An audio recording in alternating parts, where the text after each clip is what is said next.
Hello everybody and good morning. Welcome to the MLM Lunchtime Leadership Show. So we are going over skill number 9 in the book, Thinking for a Change by John Maxwell. So before we jump into that, we're going to go ahead and invite some people on here.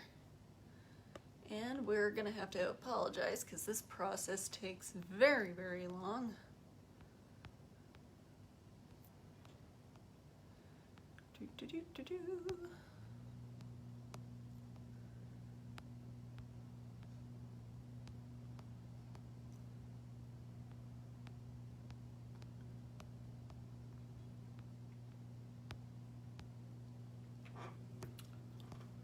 And all the friends.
Getting Yeah. Alrighty then. Alright, so we're on skill number 9, which is encourage participation of shared thinking. First off, you need to get into a group where you're working with people that are producing, because if you're sharing a bunch of ideas with a bunch of people that aren't doing anything, the ideas are almost useless. Not completely useless, but if you're trying to share ideas with a bunch of people who aren't trying to produce, they don't know exactly what it's going to take to be able to get them where they want to go. So the first thing is when you do start out in network marketing, you do need to surround yourself with the people who are producing, so that way when you're sharing ideas, they can also share their knowledge with you of whether or not it's going to work, because they may have tried it already and they can let you know and save you some time of that's something to do, or let's explore that, or we've already looked at that, but here's a better way to do it. So that's the first thing that you have to look at.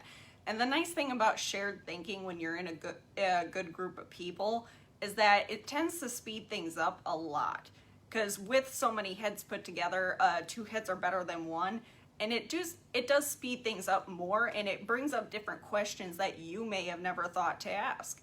So with that, that's what I got from this chapter mostly, but Jeff is going to go over more of the details. So Jeff, I'm going to hand this over to you.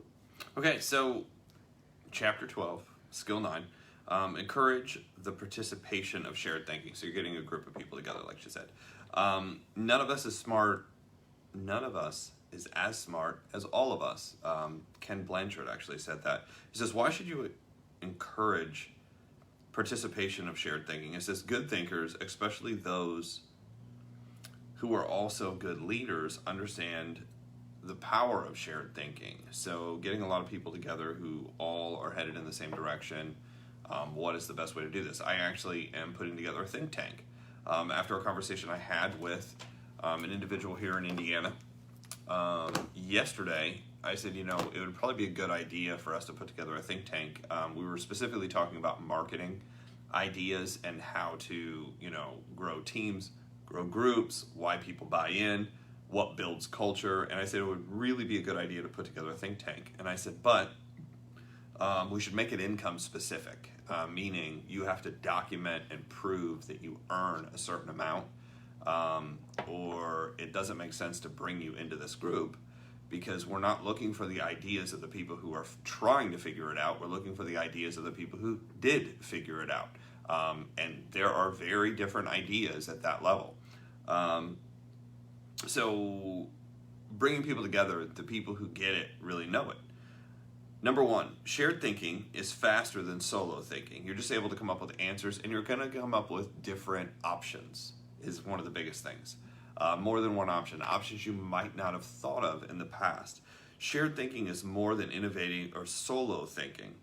It says we tend to think of the great thinkers and innovators as solo artists, but the truth is the greatest innovators and thinkers, it didn't occur in a vacuum. There were other input, there were other people that are around. If you read or watch documentaries on people, this is usually true of biographies. 3, shared thinking brings more maturity than solo thinking. If you combine the thoughts you have and the thoughts that others have, you're basically going to come up with things you've never had. Shared thinking is stronger than solo thinking. So to accept good advice is but to increase one's own ability. So you kind of have to be humble enough to be able to accept it. And he talks about that here in a minute, is you have to get to a point where you're okay with who you are, so that way you can listen to what others are even talking about. Danny, how are you? Shared thinking returns greater than solo thinking. The return becomes greater because obviously you're coming up with stuff you didn't know. Shared thinking is the only way to have truly great thinking. It says, I believe that every idea begins with 3 or 4 good ideas, and then most good ideas come from shared thinking. So basically laying it all out on the table and then walking through what to do, how to do, what the end result ends up, so you can kind of look at a bunch of different scenarios. Let's say marketing scenarios, for instance, looking at marketing scenarios. Excuse me. Some things work out very good locally. Then they break down maybe nationally, and they don't work at all globally. So you kind of have to look at, if you're going to build a direct sales network marketing company, that's why experience has so much to do with it, and production is what Brandy was talking about. Production has so much to do with it because people who are new will bring ideas to the table, but because they haven't actually implemented anything at all, they have no idea where it's going to go. They just have this, you have what I would call, sheer optimism in the beginning when you think this is the way it's going to work. The people who have been around for a while already know how it's going to work. They can actually look at something and go, well, this is what's going to happen, because they've already done it, or they've done something like it. So they know the reaction of the public. They know the reaction of the team. They know the reaction of the group. They know the reaction of, personal recruits, what will happen. And that's why they're able to come to conclusions so fast. And you're like, well, you didn't even get a chance. You cut me off. He that is taught only by himself has a fool for a master. That was actually Ben Johnson. So you're going to want to learn from more than one person. I mean, experience in the field, there's nothing better, right? But he's like, it's foolish to do it just like that if there's people who already have done it and wrote about it, if there's people who have already done it and done a seminar on it. Darren Hardy, who wrote the book The Compound Effect, said if he wants to basically learn anything, he will buy 5 books on the subject. He will buy 3 audios on the subject of, experts in the field, and then he'll go to one seminar. He goes, at that point, I feel that I can talk intelligently enough about it and have a conversation with other people about it where I can kind of get direction. So he doesn't even, with 5 books, 3 audios, and 1 seminar, he still doesn't even consider knowledgeable, just knowledgeable enough to go talk about it and think about it and decide what to do. How to encourage the participation of shared thinking? Who do I know that can help with this? This being whatever idea you're working on. The value of ideas of others. It says, I am emotionally secure. People who lack confidence and worry about their status, position, or power tend to reject the ideas of others, protect their turf, and keep people at bay. Now, John talks about kind of in depth in this chapter about why people do that, and it really comes down to a self-esteem thing. If you don't feel valuable yourself, then you're not going to value other people, and that's unfortunate. But you can see this in new people a lot of the times because they're like, oh, well, my ideas don't really count, and they get personally offended if their stuff doesn't become the stuff that people do. They also tend not to listen because they have nothing to hear because they don't respect what they think, so why would they respect anybody else? Do I value the interactive process? It says you must be open yourself up to the idea of shared ideas before you actually engage in the process of actually shared thinking and listening to what's going on. Maybe taking notes. 3, more from competition to cooperation. So that's what you're trying to move towards. Teresa, how are you? We got Jersey in the house. Awesome. It says a person who values cooperation desires to complete the ideas of others, not compete with them. So how can I help this person? Not how can I outshine, outdo, outmatch them. 3, have an agenda when you meet. John talks a lot about, he's like, I always have an agenda. And if it's funny because if you meet him, he kind of knows his objective walking in the door. Right away, he starts talking. I'm doing great. Awesome. He says, I have an agenda and I know what I want to accomplish. Like he's trying to get an answer. He's trying to get a thought to somebody. He knows what he wants to get and he has the questions ready. He's like, before I meet with somebody, I'll kind of decide where I want to go with that. I'll have all the questions ready. He goes, now there are certain people that when I meet with them, they're asking me for advice. So I'm going to ask a few questions and then I know I'm doing, the majority of the talking because I'm trying to give instructions. He goes, but there are certain people that I'll get around where I'll have 1 or 2 questions. He goes, but then I'm going to shut up. Like my goal is to learn what the heck's going on. 3, have an agenda when you meet. 4, get the right people around the table.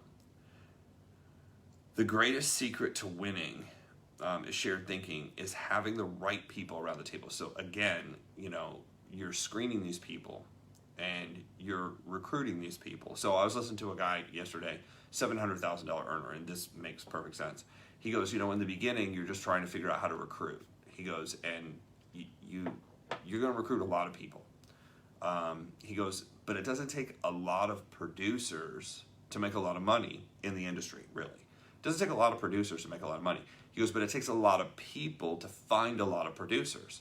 And he was sharing this point. He goes, I went to print out my team, my active team, and he's like, there were 40, 50 people per page on this report that he was going to print out. And he's like, and there were 512 pages.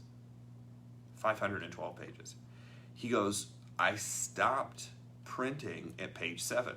Why? Because those were the only people who produced. I mean, think about this, 500 pages, 7 pages of producers. Now, 7 pages of producers, he goes, that's where my, $65,000 to $70,000 income came from per month. So this guy makes an extraordinary amount of money in the industry. He's been doing it 20 years, so I mean, he's put in his time.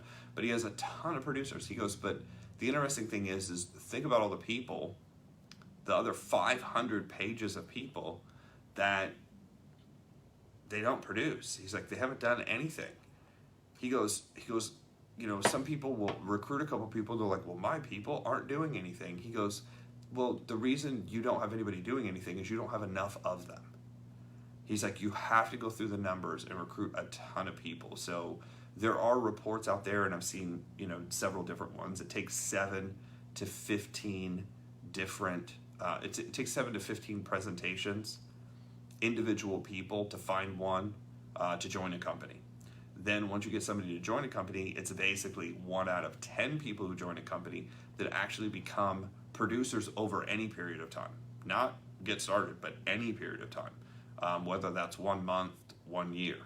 He goes, most of the people who produce are only going to produce in a 90-day to 6-month window. By the way, 50% of production comes from people who have been in the business less than 6 months. 50% of all the production in a company comes from people who have been in the business less than 6 months. And that's actually from the Direct Sales Association. So, blessed is he who knows when to keep his mouth shut. When you're ignorant to what's going on, it's okay to ask questions. But beware of trying to give instructions or what you think to a group of people when otherwise you should just be listening and taking notes. To get anything of value out of shared thinking, you need to have people around the table who bring something to the table. So again, before you mastermind with a group, who are you masterminding with? I love these people who are like, well, I got together with so-and-so and so-and-so and so-and-so, and we sat around and talked about how we need to build our business. I'm like, well, the collective group of you hasn't recruited a single person, so what'd you come up with? And it's always funny to hear the ideas of people who talk about doing something and do nothing, because the ideas are wild. Most of the time, they haven't come to the conclusion of the actual work is what gets them there. It's always some kind of other thing that will help them get to the top. It says, choose the following people with the mastermind. It says, people whose great desires of success, who have desire of success. So you're looking for people who are motivated, number one. People who can add value to others' thoughts. So you're looking for secure people, people who have self-esteem, who are here to help others, not to take from others. Because some people come in as vacuums, right? They're just there to suck everybody and anything out of anything that's around, suck the energy, suck the life, suck the money. You have to be careful, because some people suck. People who emotionally handle quick changes, people who can handle emotionally quick changes in a conversation. So, if you get a mastermind group together, sometimes people go off on tangents. You have to have people who can bring it back in. People who appreciate their place and value at the table. People who place what is best for the team in front of themselves. Again, you're looking for leadership, but you're looking for selfless leadership, not selfish. Selfish leadership is like, I'm going to do what's right for me. Selfless leadership is I'm going to do what's right for the collective group and team. But typically you have to be selfish, meaning you have to have leadership yourself to get in the room to be able to help everybody else. People who can bring out the best thinking in the other people in the room, people who possess maturity, experience, and success in the issue under discussion, people who take ownership and responsibility for the decisions. People who leave the table with a we attitude, not the me attitude. So that's just kind of like the group of people you're looking for, kind of a little evaluation. Okay, do the people I'm looking to bring into a group, into a thought process, are these the people I want? And this is why Jim Rohn says it's so important, the 5 people you hang out with. Dan Pena says, show me your friends and I'll show you your future. You're going to end up basically about the same lifestyle as the people who you're around. Compensate good thinkers and collaborators well. So he talks about you have to pay the people who have it. You have to pay them the right money for the job that they're doing. And it costs to have the right people around. As you recruit and hire and look for good thinkers who value others, have experience in collaborative success, and are emotionally secure. So it's kind of like a bullet list of who you're looking for. Then pay them well and challenge them to use their thinking skills and share their ideas often. So, look at that from a direct sales and network marketing. Pay the people well. Find the people who really have the skill and talent to be able to build and do whatever it takes to bring them on board and whatever it takes to build underneath them and help them build. That's one of the things we teach. Help them build. So that way you securitize them in the organization and they don't want to leave. And eventually want to participate because of what's been done for them and because of what you've done for others. Good leadership helps to put people together, and good leadership helps to put together the right people at the right time for the right purpose so that everybody wins. That's the goal, is that way everybody that you're working with wins. So that's one of the philosophies that I was taught, is if you build strategic teams and you place person under person under person under person under person. Now, not every company will allow you to do that. So that's kind of one of my qualifications when I'm looking at a business. I'm like, is this business really set up for the individual to succeed, or is this business set up for the team to succeed? The individual to succeed will always show, you can't stack, you can't help others. It has to be just you, because they don't want you basically playing the game where you're able to maximize the comp plan because you have the ability to recruit and build teams. They kind of want it to happen slower so the company makes the most money. So that's one of the things that I'm evaluating when I'm looking at companies, when I'm looking at comp plans. I just had another guy call me, got a message this morning. Hey, you don't remember me. So think about this. Hey, you don't remember me. Hey, I didn't follow up. Hey, I haven't kept in touch. But now I have an idea that I want to share with you. Oh, well, that encourages me to want to look at what you're doing. But I'll find out what he's doing, because there's always cool stuff out there. I like to learn about my competition, and I encourage people to go out and try and build and look at other things. One of the reasons I love it is thank you for training. Thank you for training my next recruit. And what I mean by that is sometimes things don't work out, but now that person actually has seen the business, believes in it. There's a couple people I'm looking to recruit like in the next probably couple weeks that have been trained in other companies. Now they get it, now they understand it, and now they want to come on board. So, it's one of the great things about being in the industry a long time is you get to learn all the other stuff that's out there and how to help people. But try everything. I would rather somebody get in and have some experience than have no experience and, be I'm just skeptical. Skeptical people are usually broke. Now it's thoughtful. That's okay. You can be thoughtful, but just I'm just a skeptic. I'm like, wow, that's a talent people are looking for. Skeptics. They've never built a statue of one, and they don't pay skeptics well. Just if you haven't found that out yet. So that's what we got for today. That's what I have for this chapter.